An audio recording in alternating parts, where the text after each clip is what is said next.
Hi there, I'm Claire McDonnell Liu, and this is the Family Health Lab. In today's conversation, I'm talking with Michael Collins, the sugar-free man, about the real reasons that families should be cutting back on their sugars. We talk about how Michael raised his two boys sugar-free, his tips to overcoming those food battles, and how cutting back on sugar may help with eczema, ADHD, learning, and even curbing aggression. You're listening to the Family Health Lab. Healthy parents, healthy kids. Hi there, Mike. It's so lovely for you to join me. And you're known as the sugar-free man, and that's a lot about what we're going to be talking about today. And you really just are a force in this field. You've been working this field for about 30 years, so I'm really, really excited you've taken the time to join me. Well, it's a pleasure. It's an honor. Thanks for having me. I wanted to start with some comments that you've made. You're out there. You're so prolific. So many of your talks, your conversations, your summits. You've been in this field, like I've just said, for 30 something years. Right. But you talk about sugar being love, and what do you mean by that? Because I think that would mean something to a lot of the parents and the families out there. It might kind of resonate with their own childhood. Yeah, no, it's a great question. And really, I think it starts a couple generations back. My grandmother died when my mom was only 8 years old. And my grandfather and her had to move in with his sister. And they owned kind of the country store, and they owned the corners, and she lived across the street in what was at the time a rural hospital. It was a very interesting story, actually. But the part of this story is that across the street, this store that his cousin Jim owned, my grandfather made a deal with his cousin Jim that anytime my mother walked into that store, she could have any kind of candy she wanted for free and put it on his tab. And that was a wonderful thing to do for an 8-year-old child. But my mom grew up believing sugar was love. And I grew up that way. Like there was no restrictions. And she was basically our sugar buddy.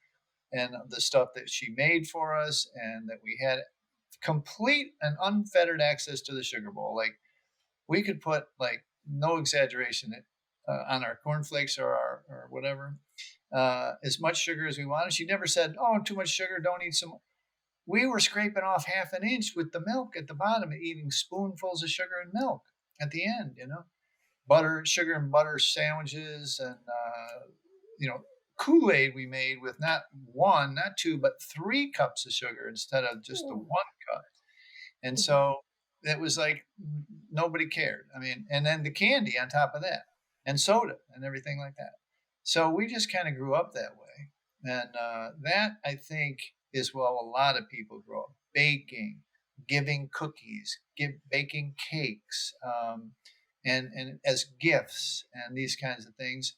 And it becomes, a lot of people think that weight problems and health problems are like genetic and passed down or whatever, but I think it's family systems like that, where mom was a prolific baker, and then you become a prolific baker, and then you're just giving these things as gifts. And it's an evolutionary thing, I think, over the years. Mhm. Holidays, that kind of thing. So yeah, it's just I call it an evolutionary wrong turn, that things revolve around sugar this way. And it's kind of sad, really, because it's genuine. It's really true in families. It's really interesting. Like a number of those points that are we've been taught that association with sugar and comfort, sugar and a treat, sugar and a fun time. I mean, there's the amount of times we had pushback from when our children were sugar free because grandparents or people wanted to treat. That's how they express love. You called your mum your favorite sugar junkie, so she was addicted, would you say? Well, that'd be an understatement. She was. I mean, she had her own stash, and she thought we didn't know where it was. Whatever, we'd rob it and steal from it, and whatever, we'd sneak it. But a lot, and I don't want to go in a dark area, but I was blessed in my career and stuff in life to be with my mother at the end of her life, when she was dying of Alzheimer's. And I swear to you and your audience that she did not die of Alzheimer's. She died of sugar addiction. Um, at the end of her life, her organism, the body, she was a brilliant woman, just she would not eat real food. It was like a child trying to get her to eat real food. All she really wanted was sugar all day, every day. Okay. In this, the later stages of Alzheimer's, right? And Mm. now the science is telling us why that happened.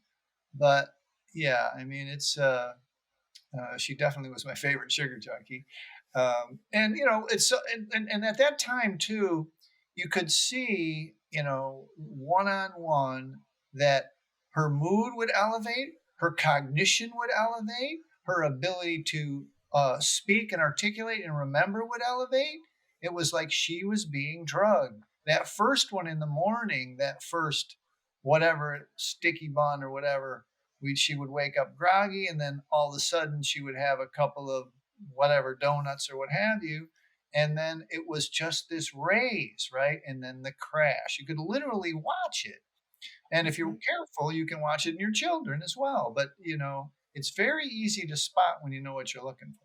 And people talk about it in children. They talk about the sugar highs. They'll be bouncing off the ceilings, and after that party or after that treat, we talk about that casually. But to recognize it and see it in an adult, I think we disassociate. We stop kind of recognizing that that's kind of leading us to certain behaviors. It's causing brain fog. And you've talked in the past about what you talked about your mum's reaction that kind of pepped her up, like but you've talked about what you see when you look at brain scans. So Mm. as well as the sugar spike and the insulin that follows, that kind of causes the crash and the fog and the sluggishness. There's also loads going on with kind of neural pathways and kind of the brain lighting up and neurochemicals. Absolutely. I mean, look, like I love this it's a kind of it was a science fiction thing, but it's called "The Future's Already Here." It's just not evenly distributed. Okay, the general public does not know that this um, this brain science is literally accelerated like a rocket ship in the last 3 to 5 years in the understanding of what sugar is doing to the neural pathways, as you mentioned, in the brain, the nucleus accumbens, the frontal lobe, our consciousness, our thought process, our foggy brain, our everything. And literally, the limbic brain is pulling blood away from that processing thing when it's on sugar. Okay, dopamine, serotonin, norepinephrine, GABA, oxytocin, adrenal glands, endorphins, cannabinoid receptors, all of these brain and body reward chemicals are all affected by sugar, and not in a positive way. In dopamine, and I use dopamine as a catch all for all the things I just mentioned, simply because it's easier than running the whole list every time.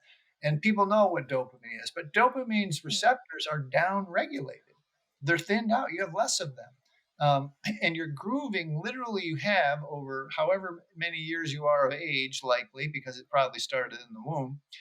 You have grooved neural pathways of rewards that at this juncture, the only thing you're doing is fighting off withdrawals. You're not getting that little buzz that a 4-year-old gets.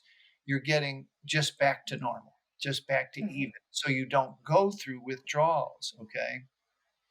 And when people, it takes a little bit about the arc of a podcast to kind of explain exactly how this functionality works, right? And I do the best I can to encapsulate and curate the science so that it's explainable and understandable to anybody that is willing to listen, and anybody that's willing to just hear out the entire 40 minutes or 45 minutes of a podcast or a summit interview. But occasionally, people, it's such a strong draw. I don't think it gets the respect that an alcohol or an opioid gets in its ability to change your state, to change how you feel, because you're no longer doing that. You are. I really do believe it's the original gateway drug. We began unconsciously, not understanding that ingesting sugar helped us just a little bit to not be as afraid, not be as worried, not be as scared, not be as upset, and just a little bit. And it was so ubiquitous and so easy to attain that it became an unconscious process that, as carried into adulthood and the universal ability to have your own money at that point, that ingesting sugar and soda and everything else, it just became a pattern, a habit, whatever addiction, whatever you want to call it, that we don't put two and two back together again in the scientific reason that we're so attracted to it. I always like to tell people, Claire, people are not looking for a sweet taste on their tongue when they get cravings for sugar. What they're looking for is a dopamine hit, a serotonin hit. They're literally self-medicating themselves to be in a place that suits them now. Okay. And that, once it gets in their brain, once they see it and they can unconsciously separate it, then they get well and then they change. But until such time, it stays unconscious. Mm, it's absolutely huge what's going on in the background. And we had a chat briefly earlier, and we hit on addiction, sugar addiction. It's not yet accepted, but it's only a matter of time. Gambling addiction has been seen as as an addiction. That's a behavioural addiction. So we're getting there, and people are kind of pushing for that. Yeah, but you mentioned as a gateway drug, very much, that it can lead to other harmful behaviors. Feel like it's like, I think a comment that you made about not putting the pieces together, Mhm. the absolute huge increase and change in our food environment, family foods particularly. Most family food is now ultra processed. That's the majority in the US, in Australia, in the UK, and with that, on those supermarket shopping aisles that you'll be going up and down with your trolley, most of those products contain large amounts of sugar, and Right. families feel that this is regulated. They feel that somebody is kind of looking at this, and because it's these foods look like everybody else's foods.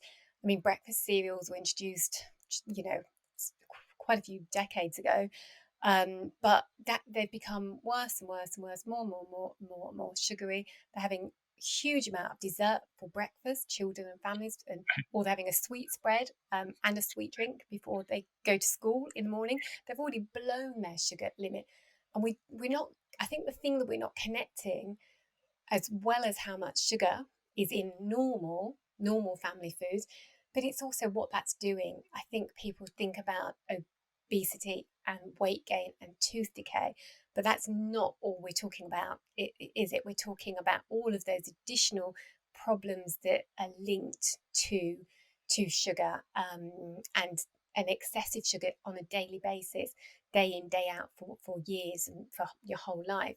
So Mhm. autoimmune, hay fever, asthma, anxiety, all are on the rise in children. And yeah, I mean, what are your thoughts on that disconnect? Man, it's hard. I mean, when you and I talked before, I used that joke about Bill Murray, and Bill Murray's he said question about getting rich and famous. He says, "Get rich first; it covers just about everything." And when somebody comes to me about these other maladies that you're talking about, hay fever, rheumatoid arthritis, diabetes 2, weight gain, thyroid, chronic fatigue, it just goes on and on. Almost all of the autoimmunes, I just say try sugar first. It covers just about everything. I've had so many remissions, it's almost laughable at this point. I mean, I don't want to be disrespectful in any way, and I don't want to seem like whatever. But if people would just try abstinence for 90 days and see what happens, almost no one goes back. Their weight is better, their skin is better, their whatever it is, asthma, thyroid, numbers, their type 2. I mean, I've had type 2 remissions in 90 days with just no Hmm. sugar, no flour. Yeah. They just literally are no longer pre-diabetic or diabetic, like Hmm. because they changed their diet, not from metformin, not from some pill, just from not insulin, just from diet change. And at this juncture, it's just pattern recognition. People And look, everyone's diverse. It doesn't happen to everyone, but for the most part, it's going to make your life better. And the science is here proving all these things. And there's huge companies out there now that that's all they do is coach diet, and they have remissions left and right for diabetes. Diabetes too. Rheumatoid arthritis, I want to say, is like a paper tiger. It's just like almost everyone's hands and knees improve almost immediately. Yeah. 30 days, everything stops hurting. The inflammation, everybody talks about inflammation and leaky gut. Leaky gut is just fructose loosening up the tight junctions in the endothelial, the gut, the lining of the gut. It's literally, and obviously I can't like say it is the only cause, but it is one of the major causes of leaky gut. The reason things are, the mouth to the anus should be a closed tube. We have systems in place. We were built with systems to absorb the food in the correct way. But when you open those junctions, you end up in a place where it's now leaking into your blood system, and you've got to filter it through your liver. And so, yeah, I mean, I always tell people if they want to get off sugar, study fructose, or Mm-hmm. fructose is pronounced a couple different ways. But the advancements in science, like there's always had, what do you call it, fructose malabsorption or intolerance, and it would present as IBS, and it was very hard to diagnose. But if you eat a lot of fructose, you're going to have some IBS issues, Mm-hmm. and when you stop, they go away. And it's like after tens of thousands of detoxes and thousands of people that have had these successes, I just, not that I don't have the tolerance, because that's not true. People do need acceptance, and they need guidance, and they need love, and they need support, and we do all that. But I can be a little harsher with a group that is already halfway there, to help drive home the point that you and I have talked about before, is like, how do we get this message out? Yeah. And it can be frustrating because people do just need to give this a try and then just feel it, and it becomes easier. You talk about your 90 days abstinent sugar-free program, um but it's, they need to step by step kind of break that down, because it becomes so much easier so quickly when you start to get those benefits. But you've mentioned the tens of thousands. I mean, I've known of your work as a guru in sugar free for a very, very long time. Hmm. But boiling it back down to the personal and the family, Yeah. families listening, how they could perhaps get started. But what about your own children, your own experience? I know that you talk often that you raised your children sugar free until completely sugar free until around 6 years old, and then very limited sugar. So tell me about that experience. That really, really excites me, because I actually just don't hear it often enough. Or I don't think I've ever heard it actually. Yeah, the part of the story in the early that I left out is I got sober 38 years ago, and the boys are just turned 34. They're identical twins. So I I just read a book about sugar, and it just kind of stuck with me. And there wasn't much science, but I was just fascinated by the attempt. And somehow I talked their mother into having children, not having any flour, sugar, or caffeine in the womb, or and it lasted till they were 6 years old, with the same problems that you and I have discussed, where the school wasn't on board, the relatives weren't on board, the friends' parents weren't on board. It was always a struggle to go to a birthday party and bring extra stuff, different food or whatever. But and people tell me that I kind of somehow deprived them of childhood. It's just ridiculous. I mean, Hmm. if I told you the story of their lives, it sounds like unbelievable. Like it's like, and I, and we all know, and I think we've talked about it before, but those first 1,000 days from the womb till 2 or 3 years old is so important. The brain is growing at some, I don't even know, I forget the numbers, but it's like tens of thousands of everything is being Mm. billions of, everything's being created in that first 1,000 days, right? And I just think So that exciting. it's That so growth. it's so the growth. I mean, compared to the body, right? Like compared, the body's growing slow, the baby's body's growing slow, and but the brain is really going fast in its growth, and it's really you cannot, I don't believe, just to prove the point on the other end of the spectrum, it's pretty clear now that they're calling Alzheimer's diabetes 3, that Alzheimer's is affected by sugar and flour. We already know this. There's survivors. Dr. Dale Bredesen's got a survivors book of 12 stories of people that have literally fallen into Alzheimer's and come back by diet change, brain stuff. Chris Palmer, Harvard, Georgia Edie, Harvard. They've kind of proved, it's anecdotal still because they have doctors things to protect. They have to be super peer reviewed stuff. Whereas I've seen it in real life with real people over and over and over and over again. When I do surveys, Claire, people come to me 85% of the time for weight loss. Okay. But when I do surveys, weight loss is like number 3 or 4 on the list. Number 1 is always their brain came back online. They focus Mm-hmm. better. They remember better. They're not irritable anymore. Their headaches have gone. Their migraines have gone, right? And so this, if you and like we've talked, like if you want smart children, and I'm not like saying that this is an easy fix.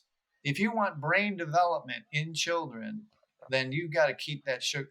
Look, and I don't mean to get harsh on this, but nobody's buying their food between 0 or the womb and 3 or 4 or 5 even.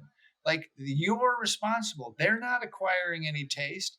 You don't need to like put it in there because it looks cute. It's just, the only change in the pyramid, the food pyramid, that is of any significance, little tiny things, but the only major one in the last change was no, 0 added sugar for children under 2. None, 0. Okay. This, given in juice in a bottle and all that kind of stuff is just, I'm getting harsher on this because of, when you see an obese child, it's really hard. Like the poor child is having enough trouble going to school or whatever, and kids don't want to be mean, but they can be mean. And an Mm-hmm. overweight child faces a very hard dilemma. And that's just before all the brain stuff, okay? Mm. So yeah, do not feed your children sugar. There's no good reason at all to do it, and the Mm-hmm. science proves that.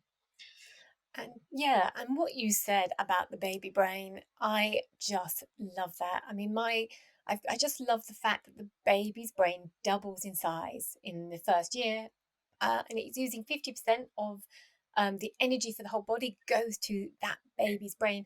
It just Right. always reminds me what's going on in there, how important that is, and that I think visually for me, I like a visual that just reminds you how much fuel is important, nutrient dense foods, and if you're giving this sugar and processed foods, it's crowding out. They've got limited stomach capacity just in terms of just very very basic biology.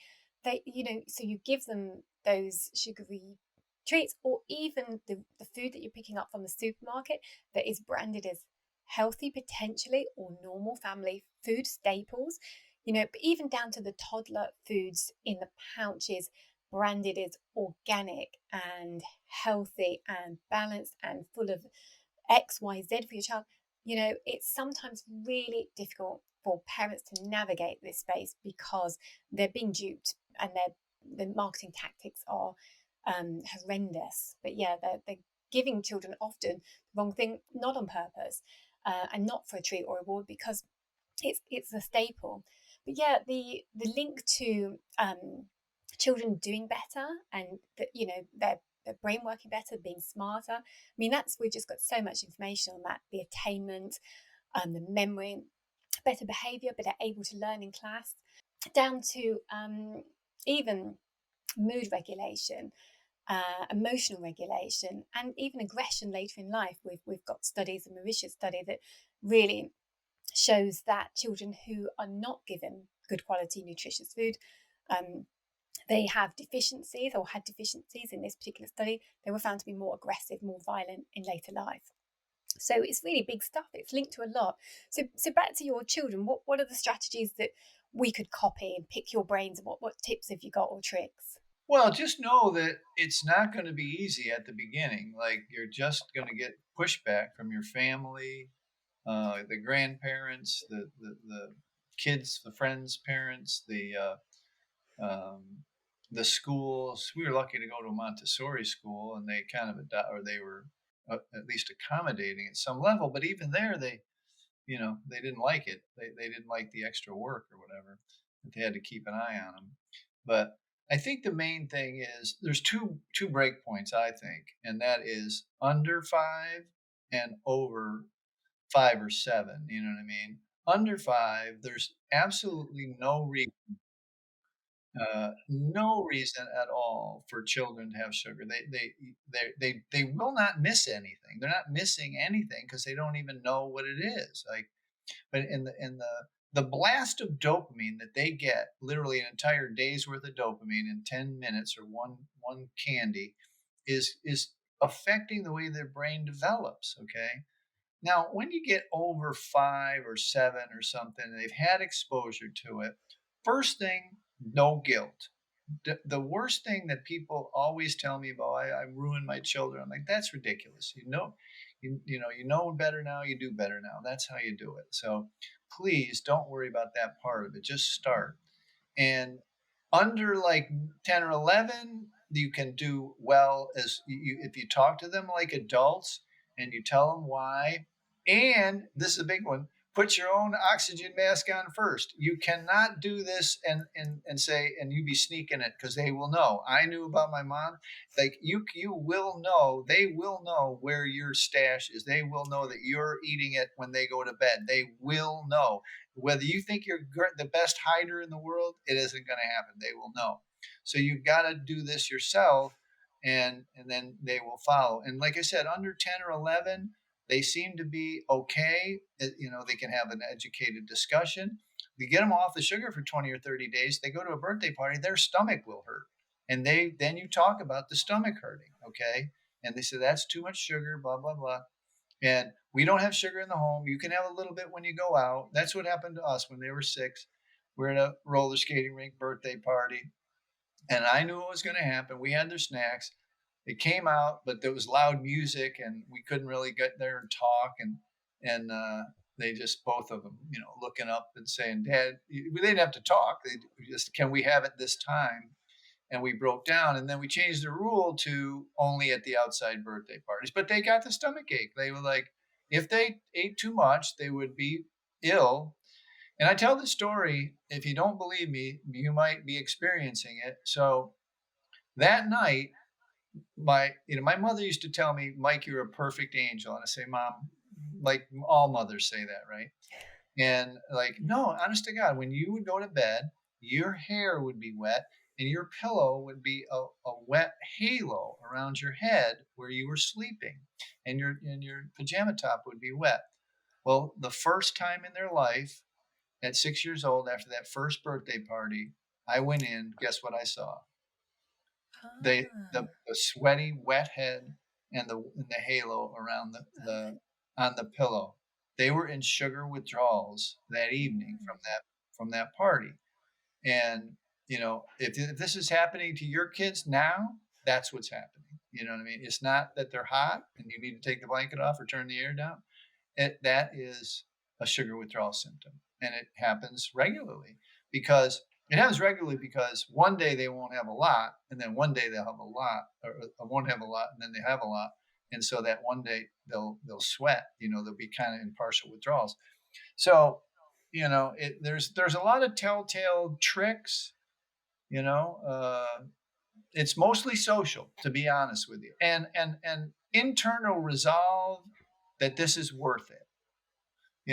I hate to do this because I'm probably sentencing my poor children to the future of their life, but and this is not everything, but my kid, I'm a smart enough guy, but I am not that smart. And my kids, like, they had perfect scores on their college entrance exams. We're talking Mark Zuckerberg, Bill Gates, kind of never got a question wrong kind of thing. And yeah, you can Mm. say they went to good schools and they had whatever, but there's a certain amount of actual processing power that is required to do something like that.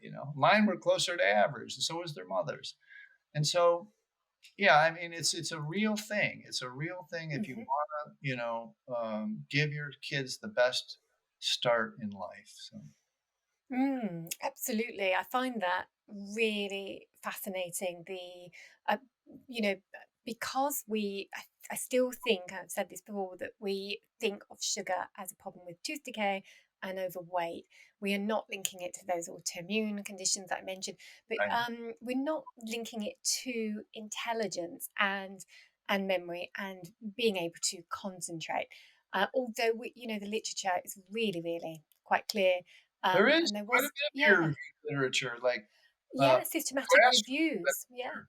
Yeah, absolutely. Absolutely. And they're showing, I mean, I was looking at one the other day, a systematic review of all of the scientific literature since 2020, all of the randomized controlled trials. So this is, gold standard evidence. And they found, and reviewed 12, they narrowed it down to 12 nutrition interventions.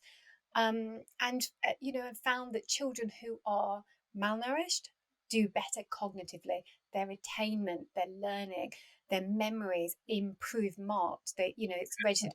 But also the children who are, so they're the children with nutrition deficiencies, but those without also improve their scores. So exactly what you're saying about your son's potential, uh, we've got case studies of this, but we actually do have the science there.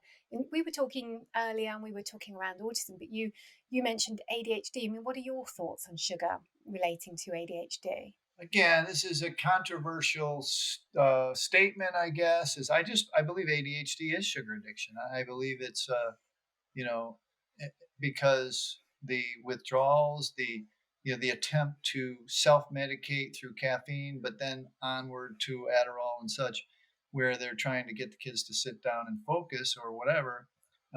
Yeah, the antidote works. That's what Bill, or not Bill, John Belushi died of, a speedball, like an upper and a downer. You're trying to self-medicate yourself, and then you add the doctor's assistance, right? And yes, there is a short-term ability to focus, okay? But that, again, I think it's criminal to have a child have to go to the office once or twice a day to take it separates you from their peers, from their life, from growing up, to have to take a pill, have to take my pill. Just that have to take my pill thing is just, it just hurts my heart. You know what I mean? Whereas if you were to, watch their diet, keep them as sugar free as you possibly can. Look, it's sometimes I've softened a little bit because, it's just not possible sometimes. But again, I'm not softer on the first 5 years. There's no reason except for you do not want to have. I heard a great quote the other day, Claire. Maybe you like it. You can steal it if you want. You're only 3 or 4 hard conversations away from your greatness. Okay. And because you don't want to have these hard conversations with these school educators or these parents or these grandparents or whatever, before the children are 5, you are, risking. Look, 50 years from now, they're going to say, they used to give sugar to kids, right? Like, it's going to be an adult. We will have the diagnostic tools to prove the things that I'm saying that is only anecdotal at some level right now, but we will have the brain diagnostics to know that, even now we can. Except you can't slide everybody into an MRI, right? You can do it. You can gauge this thing, and it is being weaponized by the foods companies by doing exactly that, sliding you into the MRI, watching where the new Oreo thing lights up the brain, and it does light up the brain like. And I never be one of those guys who says it's like cocaine or alcohol. but it does light up the same place. The place, and again, I don't want to curate this information and give you a whole litany of the where it is in the brain, but just suffice it to say that it is there and it lights up in the same place when you ingest sugar, large amounts of sugar. Um, Mhm. and and it would follow in the kind of Dale Bresden Alzheimer's work that it over time will denigrate that or wear it down. Use it up.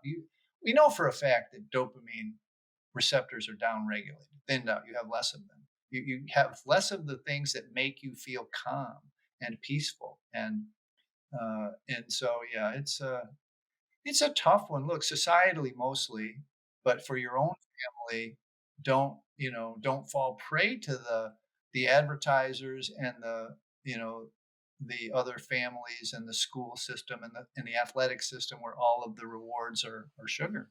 Mhm. Absolutely. In my children's sports, they're given offered soft drinks with 12 sugars in, but it's okay because it's orange, it's not Coke, it's lemonade or orangeade rather.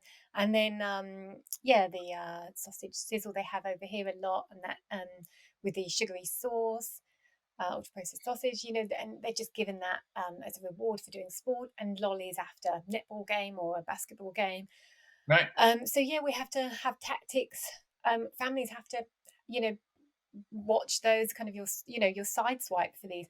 And that comment you made about food, about the weaponized, really feel like family food has been weaponized.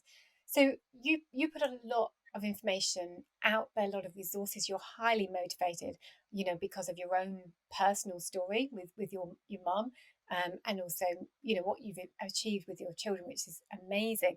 And we were saying in our previous chat that if it was as simple as giving information and education, it'd be Right. a couple of podcasts and you'd be done. You'd be like, I've got this covered. I've found out something else. I'll Yeah. let you know about that. But this is a calling for you, a mission, and it brings me on to what people need to help them support education, ongoing education, mentoring, resources. This is where your work comes in. Your summit, for example, that I'm really excited to be part of in January. So could you tell me a little bit about the summit that's going on, and the speakers, or how it works and how people can access that? Yeah. No, thanks. I appreciate it. So, um, January 8th, 2024, we are going to have our 11th event. Been doing it for 7 years. We used to do a couple a year. Now we're back to the January event. And what it is we have assembled all of the greatest speakers. I think this time there's like 55 or some crazy number. All of the greatest speakers from all over the world, yourself included, who have really been researching sugar. A lot of them have been languishing in anonymity for decades. A guy here in Los Angeles, he raised $50 million for childhood obesity, and no one ever heard of the guy.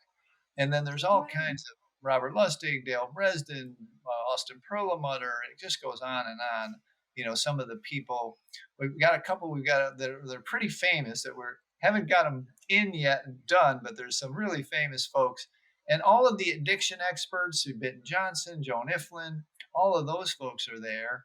We've got carnivore folks. We've got some of the most famous vegetarians and vegans in the world: Conrad Esselstyn, Michael Gerber, Joel Furman, some of the most famous keto and carnivore people in the world. We don't we don't ascribe to a diet. We ascribe to every one of them. It doesn't matter if they're raw food vegan all the way to Gabriel Cousins raw food vegan all the way to with a carnivore doctor literally. Um, None of them, all of them, to a man, to a woman, to an educator, all say no flour, no sugar, no processed food, right? The whole food diet is what you need to do. But will also give you like if you feel like there could be an addiction issue or dependency issue, we've got all the addiction experts, sugar addiction experts, not just any kind of addiction. And it just goes on and on. I mean, it's a week for free. You don't have to pay. You just got to go to the link that Claire will give you. Just go to the Mhm. link. and you will see just a place to give your email, and we will inform you. There's 7 or 8 speakers every single day for a week straight, totally free.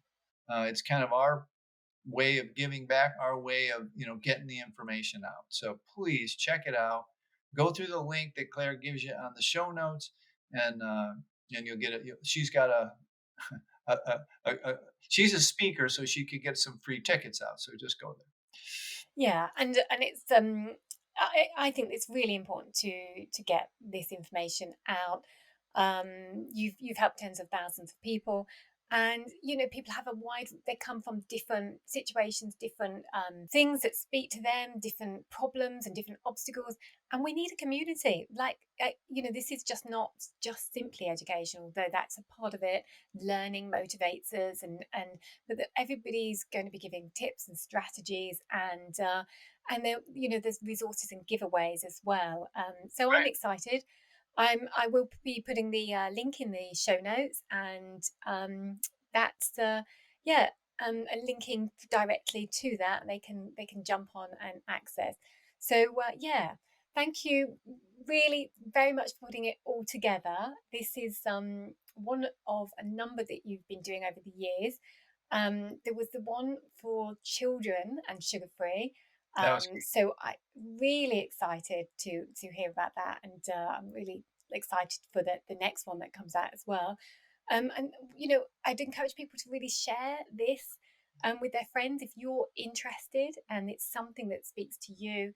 Then the more of them, the more people in your community, the more people in your own family, in your children's school, your workplace that hear about this and jump on. That we're really trying to achieve behaviour change. And Mike, you mentioned earlier, it would be like cigarettes, or when recycling was introduced, it was kind of for the fringe groups. This we can achieve grassroots change by sharing this information you're putting out in the world. absolutely. I mean, look, and you said it pretty well too. Is the community that we've created and you've created, this takes an inordinate amount of support. If it were just information, we'd have solved the problem years ago. That you can, I always used to say, Dr. Google, you can Google this, right?